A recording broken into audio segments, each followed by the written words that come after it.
Consider This with Carol Schrader is made possible with support from Bass & Associates, First Data Resources, and by Nebraskans for Public Television.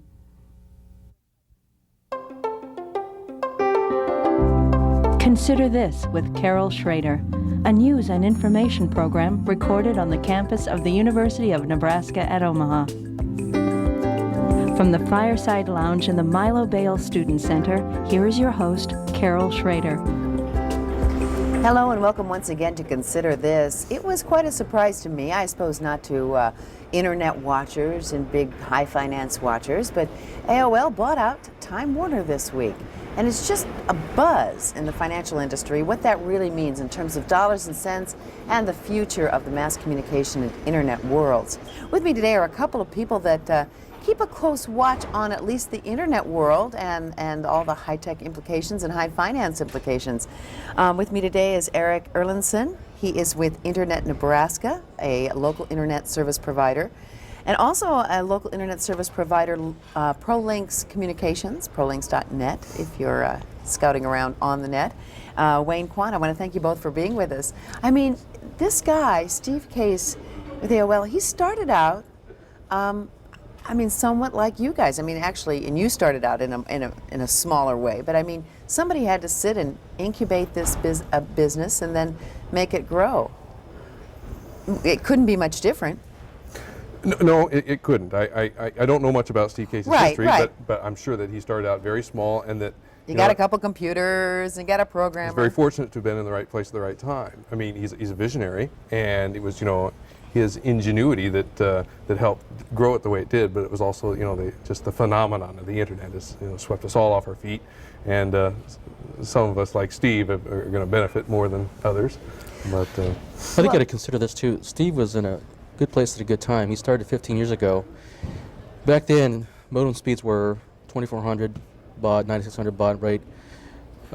He sort of grew in with the technology. So now that speeds of modems have gone up higher and we're getting closer, broadband, it just so happens that he had such a good stronghold on the industry at the time that the internet side that emerged, he just rolled right into it.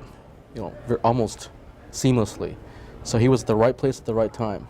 There weren't all the demands. I mean, right now it's so visually heavy. I mean, you go under the internet and there's a lot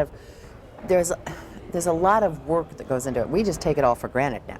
But I mean, before it was just text. It was just really kind of a little programming, and then messages would just go in text. And he was in there early, and he didn't have all the demands of the changing technology every day. I mean, he could, as you said, grow into some of the things. he did handle them well as they came along, though, because the public has been clamoring for broadband connectivity, and he's had a hard time providing it, and realized that a partnership with a large cable industry would allow him into homes in a way that it was going to be more difficult for him to do with something like ADSL or wireless or something like that. So. Well, before we talk about you guys, explain that. A lot of people, I mean, I know a little bit about it because of the broadcast industry, but we're hearing more and more about that. What does that mean, broadband, in terms of what it means for me at home on my computer? Well, it's a much larger bandwidth. There's just a much larger pipe of data. You can put more information. Yeah. Right. It's just. I'd also consider it in a different analogy too. Back 15 years ago, when you turn on your computer, as we talked about earlier, there's limited amount of text that you get on your screen. Back then, you would be lucky if you had a 100 megabyte hard disk drive. Now we take that for granted. Now they're talking 18, 19 gigabytes as a default on new computers. So just the amount of volume of new software and programs that are out there, amount of disk space they consume, and the advent of the World Wide Web, and the amount of graphics involved in that, live video feeds, voice. Just to get digital quality sound, we need to have that broadband capability.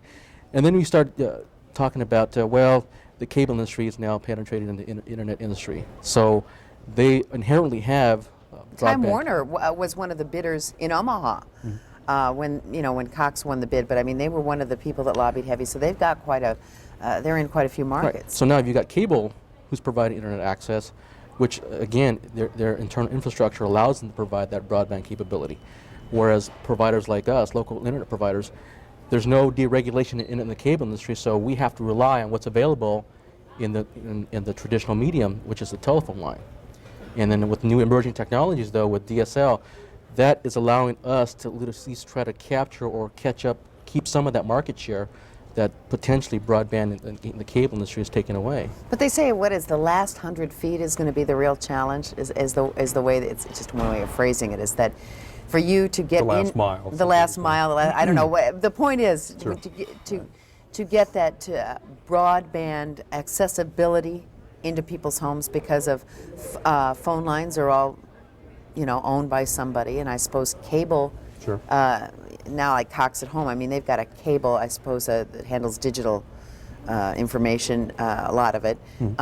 For you to be able to access that and use that one little last road to that house is going to be is going to be one of the big challenges. Is that right? Sure, that's exactly right. And we internet providers have wanted wholesale access to cable networks for a while now, and Steve Case certainly did. I think that was. But he bought it. He bought it. I think he brought that to the bargaining table. I think his wanting to use his considerable heft to push this issue may have helped negotiations along here. He maintains that he'll continue pushing for that, because if for no other reason, that Time Warner doesn't go into every home. It only Right. goes into maybe a quarter of them or something. He's not going to change his mind now that I've got access. Well, we you hope know. not. Well, he professed in live TV that he wanted open access, Right. even in the cable industry. Right. So whether he's going to keep his word at it, we know AT&T did not want that. Oh, no. Now Steve Case He's is been saying, at odds with them. right, and he's saying that the antithesis of that. So it's yet to be seen whether he's going to allow that open access. All right, let's move down. Let's move down to Omaha, Nebraska. Okay. And let's move down to, I punched up your home pages on the internet, and I could have signed on and gotten internet service from you folks. And I was fascinated by the fact that, the graphics look nice and everything. And I said, how are these people, they could provide my internet service, but we're in a world where we seem to think bigger is better. And here, you've got the AOLs and you've got some of the other big ones. I'm not real good with AT&T WorldNet. Microsoft Network. Yeah, Microsoft Network. Oh, yeah. How could we forget with that big lawsuit? But how do folks like you, obviously, do you hope to get bought out? Or do you hope to move up in the ranks of size and advantage and power, both financially and in terms of just clout? What's the thing for you? Both things appeal to us. Certainly being bought out has its appeal, but part Get of all that sweat equity in. part of why we're in this, though, is to have built something that serves our community and makes us a living. And I think that's what most business people are in business for. And so, although there's a lot of exciting, there's a lot of excitement in the way of acquisitions and mergers going on around us, I get a great deal of pleasure out of doing business profitably and allowing my friends and family and relatives and other community members affordable access and a generally terrific service. And so that in itself is enough. And if the other stuff happens, well, that'd be terrific. Can the small fish in the big ponds and the increasingly big pond make a profit? I ask myself that all the time in the last couple of years. And When you go to pay the bills? Yes. well, you gotta consider the dynamics in this industry are such that you never know what's going to happen next year. For the time being, at least, if you look at these national providers like AOL and Earthlink and Microsoft Network, obviously the average consumer recognizes those brand names. You mentioned names like local providers to them. Unless they're pretty much internet savvy or have heard you, they don't know your existence. So by default, they're going to grab an AOL disc or Oh, yeah, they take get those nice little discs in the or mail. take the next advantage jump and pay Microsoft, put your logo on their online services icon on their Windows 98 distribution, and then you can get online service just by a click. Now, local providers don't have that luxury, so we have to compete head-to-head against that. And there are different kinds of local providers. There are larger local providers and there are smaller local providers. And sometimes the larger local providers may be long established, very various, very well-established organizations like phone companies and cable companies with whom, we're competing all the time. And so, And who we have a record of doing business with, so... Sure, and who are going to have an easier time reaching, the community as a whole. And so it can be a hard time, you can have a hard time getting in Well, there. how do you do that? I mean, one of the fellows that was supposed to be here today is Scott Radwin Mm-hmm. from Radix.net, and I had heard of that only because I had a friend that talked to me about it. But their company was just bought out, which is one of the reasons he says he can't be here, because he's got some stuff to do with that. But you can't advertise, you can't spend, you don't have large advertising budgets. I imagine you're just paying the bills and a little on the side, just Well, we don't have the war chest like Earthlink and right. these other companies The have. deep pockets. Yeah, and that's the other issue of this is that in one sense, to survive in this industry, you have to look at or entertain the possibility of mergers or acquisitions. That's a real possibility. Now, from the standpoint of the owner or the small ISP, if that's what their strategic plans are or goals, is to be able to gracefully roll out of that industry because it's being monopolized by the big companies. Because they want to buy a little customer base here, a little customer base here, a medium customer base here, and then make one big customer base. They're not business spawned off just from that. They're third-party companies that all they do is broker between a buyer and seller of ISPs. And to answer your direct question, how does a small fish survive in a big pond? If you look at, like I said, the dynamics of this is I can't predict what's going to happen next year, but at least for now, there's always going to be a market for small ISPs. There's value-added services that you might not be able to get from a large ISP. There's that, for example, I know just about every customer that I have. You ask AOL that same question, they can't answer that. Well, I was question. telling you, I can't unsubscribe from a couple of my internet service providers. I just physically have tried everything. Yeah, Looking for the right phone number, looking for the right email address. the ability to get your hands around the neck of someone who's overcharging your credit card, who's unwilling to cancel your service and continues, making you pay for it, is a real advantage to, a local ISP. Somebody, in whose eye you can look and to whom you can tell your problems. Or at least will answer your email. Yeah, who will answer your email, who will pick up the phone, who is there to take care of you, and that's something that the larger companies can't offer. Now, you said there are value-added items that you can add, that you can give a local customer or of your customer base. What are some of those things where you can, I suppose, tailor some kind of services, as opposed to some homogenized thing? It's this or nothing. All right. Well, for example, if you call our office, most often not, you're going to hear a human voice on the first call.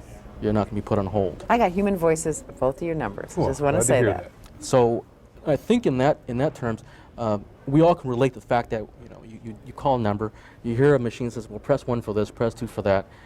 We get a little bit annoyed by that, and then after you get done with that myriad of labyrinth, then you hear another recording. All of our CSRs are currently with other customers, hold and wait, and then you might wait 20 minutes, and then you find someone who might not understand your particular situation, whereas a customer who I might know or have more intimate understanding of their computer or what they've been experiencing in the past. Or they'll say, you can call the number that is $3.95 a minute to get an answer to your question. Boy, that one sends me for a loop.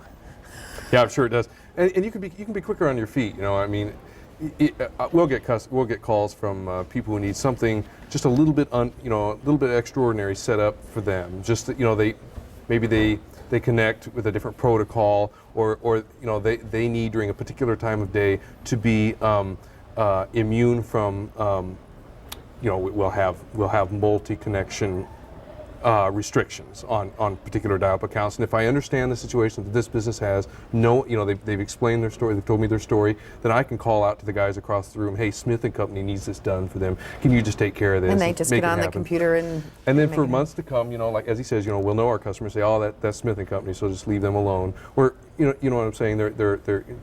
We can treat someone special in a way a larger company can't. Here's another value-added capability that a lot of the national providers just really can't at least provide, at least not at this point right now, is if a customer calls and they really need assistance, for example, in handicap. We've got customers that are I was blind. going to say, I bet there's some handicap We can issues. dispatch technical techs to go out to the on-site location locally in Omaha sit with them, install it for the internet setup for them, maybe give them a little mini tutorial, walk them through things. What a wonderful thing. It's a value-added service you can't get from a national provider. That's right. And there has to be a little bit of satisfaction in that, knowing that you've made a quantum leap in someone's life. Now, I mean, it's all neat when we get on the internet and we go, oh, the whole world's at our fingertips, but it really is for some people. Yeah. Yeah, there have been many times when I was taking calls early in my days with Internet Nebraska, and quitting time would be approaching, and I would just ask what their address was and swing by on my way home, you know, and have a late dinner. But it was worth it because it was yet another person who was walking around telling their friends. Now, here's the double-edged side sword of this now. Here is. With the new merger between AOL and Time Warner, it's a good example. AOL now can position themselves to provide their AOL members with discount movie tickets, free downloads without violating any sort of copy protection laws on music, because Time Warner Has a huge that's library. right. So that's content oriented. They're a media company. So now AOL has a position where they can provide those value added services, if you will, for their members. So how does that impact the local provider? Well, I guess we have to find out. Right now, like I said, they can't do some of the things that we can do. But don't you think because they can do these and things, or they have the potential, they have the inventory, so to speak, of a little service and perks they can provide, that ultimately, though, in the short term, they may not charge for them, but in the long term, there's going to be some cost effect, because what's the advantage of it then? Or advertising through which to sit. Right. There'll be plenty of that. Now, Absolutely. you obviously have advertising on your sites, because that is one of the ways, I mean, otherwise we'd be paying a lot more for our But people can internet avoid service. advertising entirely, besides the spam that's necessarily going to get through. Right, anyway. right. You know, whereas with some of the larger organizations, there's no getting past it. without- It's all or nothing. You know, keep also, and I know the industries are not the same, but analogy would be, for example, like Midas Muffler, national chain. No muff too tough. Yeah, well, too tough. But that hasn't taken away from some of the small mom and pop shops that still will Right. install your muffler. Yeah. So they still have an operation running. Their existence won't go away because Midas is in town. Right, but to continue the analogy, and I think it's a good one.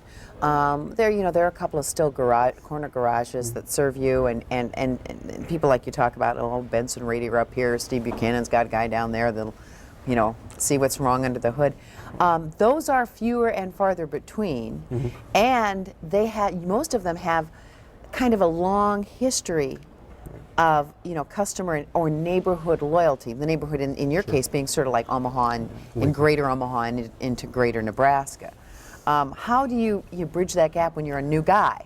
Well, the ones who've conducted business wisely are the ones who are going to survive. I mean, I think for a long time people were able to, for a long time in the internet business, 2 or 3 years, people were able to conduct business carelessly. Anybody with a PC in their basement could run a few wires in there and offer access at ridiculously low prices. And when they had a sizable customer base needing technical support, they find it much harder to remain profitable. And so some of those will get squeezed out. But those who I think have been careful to build their business on sound principles are going to stick around and continue to have a chance.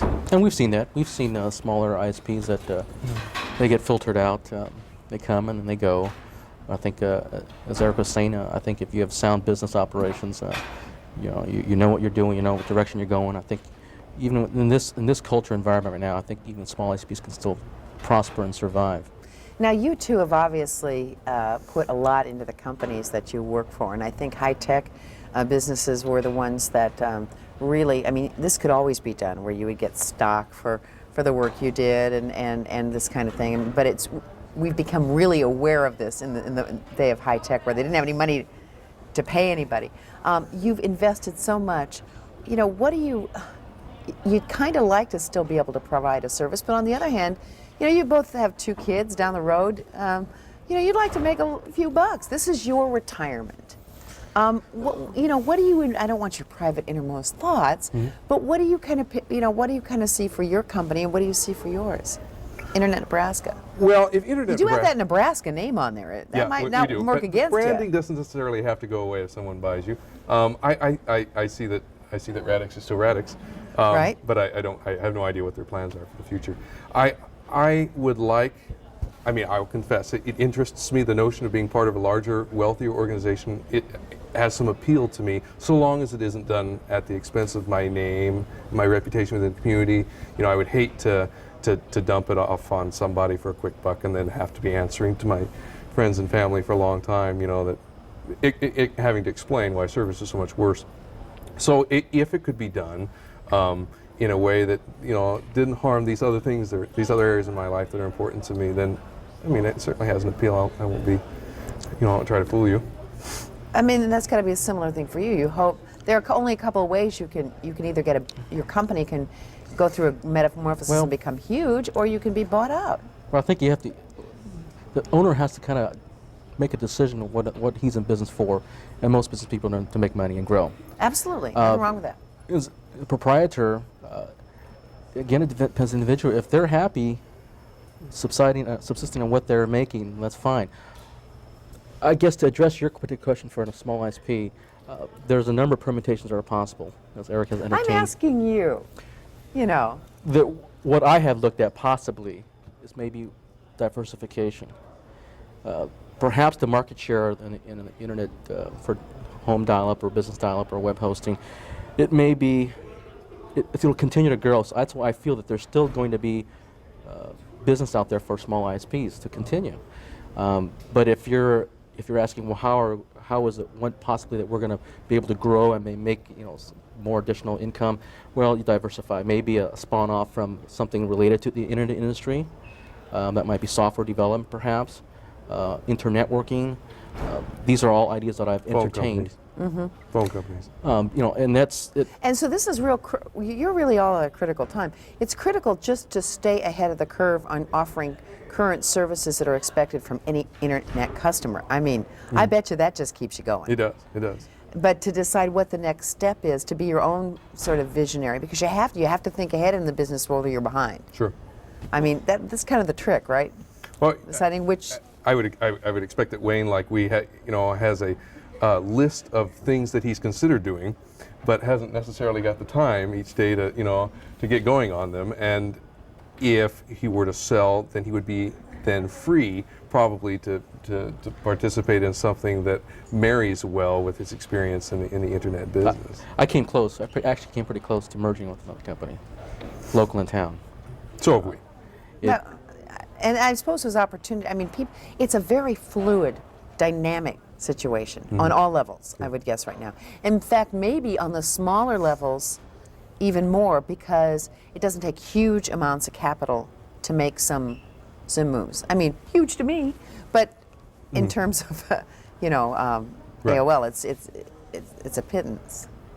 So I mean, I imagine you're always kind of wondering what should happen, and people are saying, well, should we partner? I mean, you're getting offers or at least invitations to talk. Frequently. Calls off from out of nowhere Yeah. to discuss it. Yeah. Brokers and potential suitors. Oh yeah, the brokers, and that's how they've got to be talking all the time. It's Business basically like brokers, it's almost like headhunters in the personnel Yeah, business. that's exactly They're right. trying to make a match. You bet.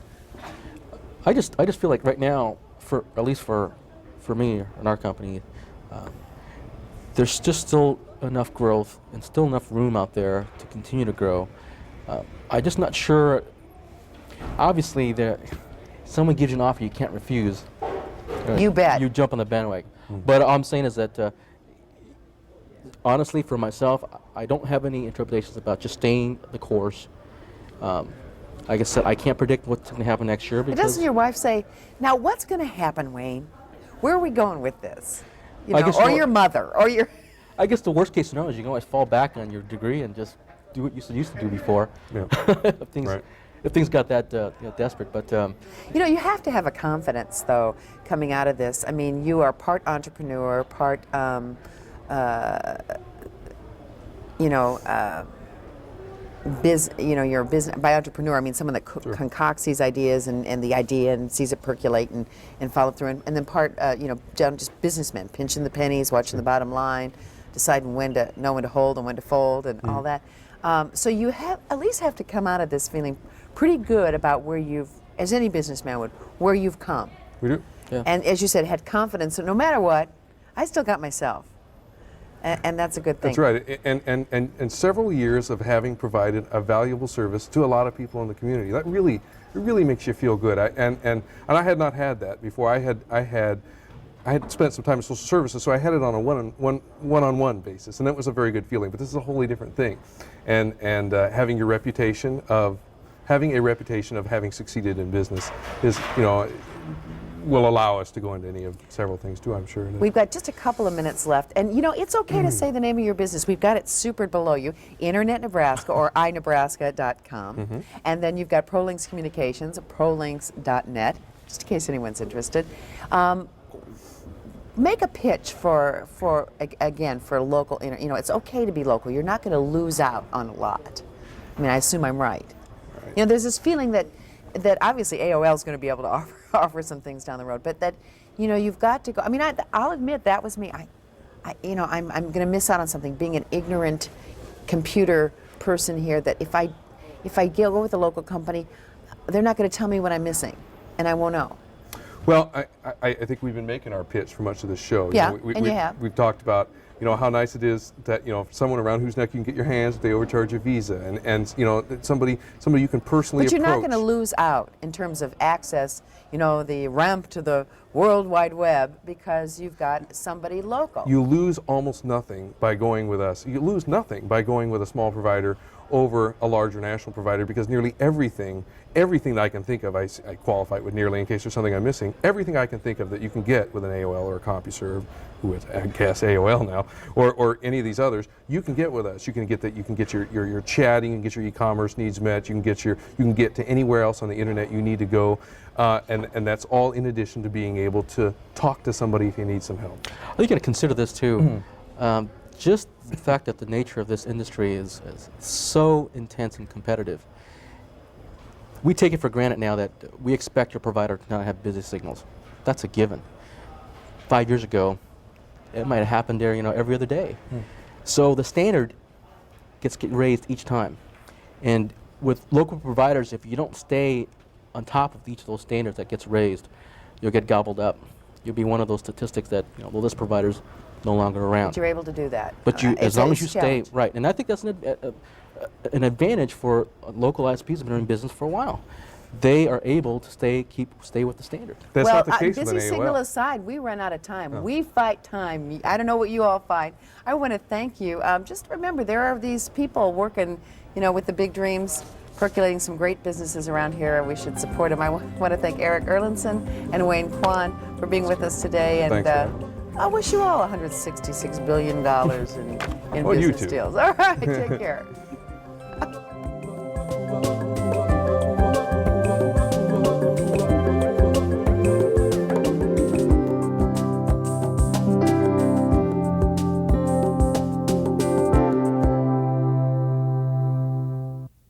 Consider This with Carol Schrader is made possible with support from Bass & Associates and First Data Resources.